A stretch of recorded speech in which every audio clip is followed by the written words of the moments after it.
नमस्कार, मैं अजय साहू और आप देखना शुरू कर चुके हैं शोरगुल टाइम्स। कहानी सिगरेट अमीरजादा के इस एपिसोड में नमित और तमन्ना की शादी हो रही थी। सुमित भी इस शादी में पहुंचा था। तमन्ना उसकी एक्स गर्लफ्रेंड थी। वो उसे शादी के लिए बेस्ट विशेष देने पहुंचा था। समीर को वहां देखकर नमित का पारा चढ़ गया। समीर से मिलने आहान भी वहां आया था। समीर की वहां मौजूदगी को लेकर नमित चिल्लाने लगा। तमन्ना अभी भी समीर से प्यार करती थी, लेकिन उसके पिता की जिद के कारण वो नमित से शादी करने को मजबूर थी। तमन्ना के पिता उसकी शादी किसी अमीर लड़के से करना चाहते थे, पर समीर के दिन कुछ अच्छे नहीं चल रहे थे। इसकी जानकारी तमन्ना के पिता को भी थी, इसलिए वो अपनी बेटी की शादी नमित से करना चाहते थे। इस एपिसोड की शुरुआत कुछ इस तरह से होती है। चलिए अब जानते हैं इस एपिसोड में आगे और क्या कुछ नया होता है। आहान को देखकर पुनीत के कदम रुक गए। पुनीत को समझ नहीं आ रहा था कि आखिर आहान यहाँ क्या कर रहा है। पुनीत को ऐसे देखकर नमित कंफ्यूज हो गया और साथ ही आहान और समीर को वहां देखकर गुस्सा भी आया। ये दोनों अभी तक यहाँ क्या कर रहे हैं? सिक्योरिटी इस चोर और उसके साथी को यहाँ से धक्के मारकर बाहर निकाल दो। नमित ने गुस्से में कहा। धक्के मारकर बाहर निकाल दो? जैसे ही पुनीत और अंकिता ने ये बात सुनी, दोनों का दिल जोर से धड़कने लगा। दोनों आहान को ग्रीट करने उसकी तरफ ही जा रहे थे। अंकल आंटी, आपको इसके मुंह लगने की कोई जरूरत नहीं है। ये दोनों चोर हैं, आप इनसे संभल कर रहना, नमित ने कहा। ये सुनकर पुनीत के चेहरे का रंग उड़ गया और अंकिता के पैर कांपने लगे। अंकल, इससे पहले नमित कुछ कह पाता, पुनीत ने उसके गाल पर एक कसकर थप्पड़ मारा। पुनीत का चेहरा गुस्से से लाल हो गया था। उसका पूरा शरीर कांप रहा था। नमित पुनीत की इस हरकत की वजह से हैरान था। उसने खुद को संभाला, फिर पुनीत से कहा, अंकल, आप मुझे क्यों मार रहे हैं? पुनीत ने इस बात का कोई जवाब नहीं दिया।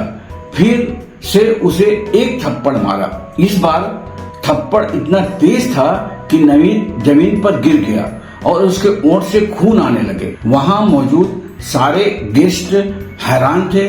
किसी को समझ नहीं आ रहा था कि आखिर पुनीत ने अपनी भतीजों को उसकी शादी वाले दिन थप्पड़ क्यों मारे थे। किसी में भी इतनी हिम्मत नहीं थी कि वो पुनीत से सवाल करे। पुनीत और अंकिता आहान की तरफ गए और आदर में अपना सिर झुका लिया।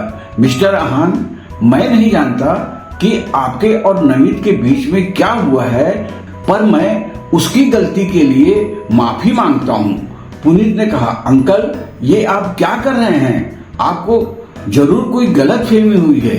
ये तो मामूली से लोग हैं, ऊपर से उन्होंने चोरी भी की है, नमित ने कहा। तुम चुप रहो, पुनीत ने गुस्से में कहा। पुनीत जानता था कि आहान कौन है। जिसके पास करोड़ों की लग्जरी गाड़ी हो, उसे चोरी करने की कोई जरूरत नहीं है। मिस्टर आहान, मेरा इससे बहुत दूर का रिश्ता है। मैं पुनीत बोल ही रहा था कि आहान ने उसे बीच में रोक दिया और कहा, आपको सफाई देने की कोई जरूरत नहीं है, मैं समझता हूँ। थैंक यू, आप समझते हैं, ये मेरे लिए बहुत बड़ी बात है, पुनीत ने मुस्कुराते हुए कहा। बेवकूफ लड़के, अपनी गर्दन झुकाओ और इनसे माफी मांगो, पुनीत ने नमित की तरफ देखते हुए कहा। पुनीत नहीं जानता था कि आहान और नमित के बीच में क्या हुआ था, पर वो इतना जरूर जानता था कि आहान को गुस्सा नहीं दिलाया जा सकता। इस डर की वजह से उसने नमित को आहान से माफी मांगने के लिए कहा था। अंकल, सच में चाहते हैं कि नमित इस लड़के से माफी मांगे? ये लड़का कौन है जिसने मिस्टर पुनीत ऐसे बातें कर रहा है? गेस्ट अब आपस में बातें कर रहे थे। उन्हें विश्वास नहीं हो रहा था कि पुनीत किसी साधारण से दिखने वाले लड़के से इस तरह इज्जत से बात करेंगे। नमित का चेहरा शर्म से लाल हो चुका था। वो वहीं पर मर जाना चाहता था। मैं नहीं झुकूंगा, नमित ने धीरे से कहा। क्या कहा तुमने? पुनीत ने पूछा। मैं नहीं झुकूंगा, नमित ने इस बार साफ साफ कह दिया था। आहान अगर अकेला होता तो नमित अपने अंकल की बात मान लेता, पर उसके साथ समीर था। समीर और नमित के बीच 36 का आंकड़ा था। दोनों एक दूसरे से नफरत करते थे और नमित किसी भी कीमत पर समीर के सामने झुकना नहीं चाहता था। उसे तमन्ना के साथ शिमला छोड़कर जाना मंजूर था, पर समीर के सामने झुकना नहीं। तुम्हारी इतनी हिम्मत? पुनीत ने गुस्से में कहा और उसे मारने के लिए हाथ हवा में उठाया। इतने में आहान ने कहा, जाने दो, अगर आपका भतीजा माफी नहीं मांगना चाहता तो कोई बात नहीं। आहान का चेहरा बिल्कुल शांत था। मिस्टर आहान, पुनीत ने कुछ बोलना चाहा, पर आहान ने उसे हाथ का इशारा किया और रोक दिया। मुझे इस मामले को और आगे नहीं बढ़ाना। शायद आपको कोई काम नहीं होगा, पर मुझे बहुत काम है, आहान ने कहा। ओके, अगर आप कह रहे हैं तो मैं आपकी बात मान लेता हूँ, पुनीत ने कहा। फिर वो नमित को देखते हुए बोला, इस बार तो तुम बच गए। अगर आगे से ऐसा कुछ किया तो मुझसे बुरा कोई नहीं होगा। समीर, चलो चलते हैं यहाँ से, आहान ने समीर की तरफ देखते हुए कहा। पर समीर का सारा ध्यान तमन्ना पर था। समीर तमन्ना से कुछ कहना चाहता था, पर उसके नाम के अलावा वो कुछ और नहीं कह पाया। समीर को देखकर तमन्ना की आंखों में भी आंसू आ गए थे। क्या तुम इसके साथ जाना चाहती हो? तमन्ना और समीर को एक दूसरे के लिए तड़पता देख आहान से रहा नहीं गया और उसने सीधा तमन्ना से सवाल किया। आहान जानता था कि अगर उसने समीर की मदद नहीं की तो समीर जिंदगी भर पछताएगा और कभी इस बात से उबर नहीं पाएगा कि उसने कोशिश ही नहीं की। आहान की ये बात सुनकर समीर में भी हिम्मत आ गई। उसने तमन्ना से पूछ ही लिया, तमन्ना, क्या तुम मेरे साथ चलोगी? समीर की ये बात सुनकर सब हैरान थे। नमित और तमन्ना की अभी अभी शादी की कुछ रस्में पूरी हुई थी और कुछ रस्में होने बाकी थी। ऐसे में समीर का ऐसा सवाल पूछ लेना सबको बहुत अजीब लग रहा था। तुम्हारी इतनी हिम्मत? नमित ने समीर को पंच करने के लिए हाथ उठाया, पर आहान ने उसे रोक लिया। जाने दो, समीर को हाथ भी मत लगाना। इतना कहकर आहान ने नमित का हाथ पकड़ लिया और कहा, इस बार दोनों फैसला कर ले, फिर मैं तुम्हारा हाथ छोड़ दूंगा। समीर और तमन्ना दोनों एक दूसरे से बहुत प्यार करते थे। अगर दोनों ने आज कोई फैसला नहीं लिया तो फिर दोनों जिंदगी भर पछताते। आहान ऐसा नहीं होने देना चाहता था। तमन्ना, कुछ तो कहो, क्या तुम मेरे साथ चलोगी? समीर ने एक बार फिर से पूछा। तमन्ना ने इस बार फिर कुछ नहीं कहा। समीर एक आखिरी कोशिश करना चाहता था, इसलिए वो अपने घुटनों पर बैठा और तमन्ना से पूछा, विल यू मैरी मी? ये बहुत ही ड्रामेटिक सीन था। किसी को कुछ समझ नहीं आ रहा था कि वो कैसे रिएक्ट करे। सब बस वहां खड़े हुए तमाशा देख रहे थे। हाँ, फाइनली तमन्ना ने रोते हुए कहा और समीर के प्रपोजल को एक्सेप्ट कर लिया। ये क्या तमाशा है? नमित ने कहा और अपना हाथ छुड़ाने की कोशिश की। आहान ने उसे धक्का दिया और वो कुछ मीटर दूर जाकर गिरा। तमन्ना दौड़कर समीर के गले लग गई। I love you Tamanna. Sameer ने तमन्ना को कसकर बाहों में भर लिया। I love too you Sameer, Tamanna ने कहा। ये शादी नहीं हो सकती। पीछे से आवाज आई। ये आवाज तमन्ना के पिता राजन की थी। उसने समीर को पीछे किया और समीर और तमन्ना के बीच में आकर खड़ा हो गया। तमन्ना मेरी बेटी है और अब नमित की पत्नी भी। तुम उससे शादी नहीं कर सकती, राजन ने गुस्से में कहा। पर डैड, इससे पहले तमन्ना कुछ बोल पाती, उसके पिता ने उसे थप्पड़ मारकर चुप करा दिया।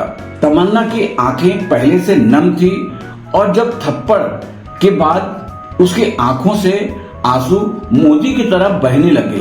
तुम में शर्म है या नहीं? नमित से शादी हो जाने के बाद भी तुम इसके साथ जाने के लिए तैयार हो गई? राजेंद्र ने गुस्से में कहा। ये देखकर समीर को गुस्सा आ गया।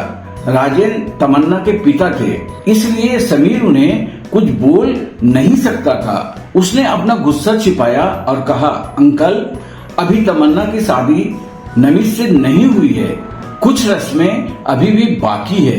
ये सब बकवास है। अगर तुमने तमाशा नहीं किया होता तो अभी मेरी बेटी मंडप पर होती और उसकी शादी हो चुकी होती, राजेंद्र ने कहा। राजेंद्र को नमित बहुत पसंद था क्योंकि वो पैसे वाला था और उसका पूरा फ्यूचर भी सिक्योर्ड था। वहीं दूसरी तरफ समीर के पास इतने पैसे नहीं थे। समीर और तमन्ना एक दूसरे से यूनिवर्सिटी के दिनों से प्यार करते थे, पर फिर भी राजेंद्र ने तमन्ना की शादी जबरदस्ती नमित से करवाने का फैसला कर लिया। राजेंद्र अपनी बेटी की शादी एक अच्छे घर में करना चाहता था, न कि उससे जिससे वो प्यार करती थी। अंकल, मैं ऐसा क्या करूं कि आप मेरे और तमन्ना के रिश्ते के लिए मान जाएं? समीर ने कहा। समीर एक बार तमन्ना को खो चुका था, इस बार वो इसे नहीं खोना चाहता था। उसके लिए वो कुछ भी करने के लिए तैयार था। इस वक्त समीर के घर और बिजनेस की हालत बहुत खराब थी, इसलिए वो उन्हें सच नहीं बता सकता था। पर राजेंद्र अपनी बेटी के लिए जो भी मांगता समीर वो जरूर करता। राजेंद्र जानता था कि समीर कैसा है, इसलिए उसने बिना सोचे समझे कहा, अगर तुम मुझे 1 करोड़ दे सकते हो तो मैं तुम्हारे और तमन्ना के रिश्ते के लिए मान जाऊंगा। गेस्ट के बीच फिर से हलचल शुरू हो गई। राजेंद्र ने जितने पैसे मांगे थे वो बहुत ज्यादा थे। वहाँ बहुत सारे लोग थे जो इतने पैसे नहीं दे सकते थे और अगर दे सकते तब भी एक लड़की के लिए नहीं देते। अब सब समीर के जवाब का इंतजार कर रहे थे। ठीक है, समीर ने कहा। सारे लोग हैरान हो गए। समीर की हैसियत से सब वाकिफ थे। सबको पता था कि उसका एक मामूली सा कैटरिंग बिजनेस था और एक रेस्टोरेंट है। सब सोच रहे थे कि वो इतने पैसे आखिर कहाँ से लाएगा। तुम्हारे पास 1 करोड़ है? राजेंद्र ने मुंह बनाते हुए कहा। तुमने मुझे क्या समझ रखा है? मैं बूढ़ा भले हूँ पर पागल नहीं। अपनी खोखली बातें अपने पास रखो, राजेंद्र ने कहा। मेरे पास अभी 1 करोड़ नहीं है, पर मैं 3 दिन में इकट्ठा कर लूंगा। आप मुझे 3 दिन दीजिए, मैं पैसे लेकर आऊंगा। समीर ने कॉन्फिडेंस के साथ कहा, पापा, आप इसके बात पर भरोसा मत कीजिए, इसके पास इतने पैसे हो ही नहीं सकते। नमित ने कहा। उसे अच्छे से पता था कि समीर के पास इतने पैसे नहीं होंगे, पर शायद आहान के पास हो। अगर आहान ने पैसे दे दिए तो वो हार जाएगा। मेरा विश्वास कीजिए, मैं कहीं से भी 1 करोड़ लेकर आऊंगा। समीर ने राजेंद्र को विश्वास दिलाते हुए कहा। राजेंद्र ने इनकार करते हुए कहा, मेरा मन बदल गया, अब मुझे 5 करोड़ चाहिए। अगर तुम 5 करोड़ दे सकते हो तो तमन्ना तुम्हारे साथ जाएगी। समीर परेशान हो गया। 1 करोड़ भी उसके लिए बहुत बड़ी बात थी। अब वो 5 करोड़ कहाँ से लाएगा? अंकल, समीर झुंझलाते हुए कहा, आप अपनी बेटी की शादी कर रहे हैं या उसे बेच रहे हैं? इससे तुम्हें क्या मतलब है? अगर तुम्हें तमन्ना से शादी करनी है तो 5 करोड़ रुपए लाओ, वो हमेशा के लिए तुम्हारी हो जाएगी, वरना यहाँ से चले जाओ और आज के बाद कभी अपनी शक्ल मत दिखाना। राजेंद्र ने कहा। 5 करोड़? बताओ, तुम इतने पैसे ला सकते हो? नमित ने समीर का मजाक उड़ाते हुए कहा, तुम इतने पैसे ला ही नहीं सकते, तुम्हारे पास इतने पैसे है ही नहीं, तुम्हारी इतनी औकात नहीं है। नमित ने कहा, औकात की बात मत करो, एक आवाज ने कहा और सारा ध्यान अब उस तरफ था। ये आवाज आहान की थी। आहान नमित के सामने चलकर आया और फिर उससे कहा, तुम्हें लगता है कि समीर के पास इतने पैसे नहीं हैं? हाँ, लगता नहीं, मुझे यकीन है कि इसके पास इतने पैसे नहीं हैं। नमित ने दांत पीसते हुए कहा, और अगर उसके पास इतने पैसे हुए तो? आहान ने कहा, अगर ऐसा हुआ तो मैं तुमसे और समीर से दोनों के पैर पकड़कर माफी मांगूंगा। नमित ने कहा, ठीक है, फिर तुमने अभी अभी जो भी कहा है उसे याद रखना। आहान ने कहा, और तुम भी ये समझ लो कि पैसे समीर को देने हैं, तुम्हें नहीं। नमित ने कहा। नमित नहीं जानता था कि आहान का बैकग्राउंड क्या है, इसलिए उसने पहले ही सेफ खेलने का फैसला किया। आहान ने नमित की बात पर ध्यान नहीं दिया और सीधा राजेंद्र के पास गया और बोला, आपको इनका रिश्ता एक्सेप्ट करने के लिए 5 करोड़ चाहिए, तुम इसकी जगह पैसे दोगे? राजेंद्र समीर के बारे में तो जानता था पर आहान के बारे में नहीं। फिर भी पुनीत का आहान का बर्ताव देखकर वो समझ गया था कि आहान कोई मामूली इंसान नहीं है। अगर आहान पैसे देगा तो वो मना नहीं कर पाएगा। नहीं, मैं किसी की जगह पैसे नहीं दूंगा, पैसे समीर के ही होंगे। आहान ने कहा, ऐसा हो ही नहीं सकता।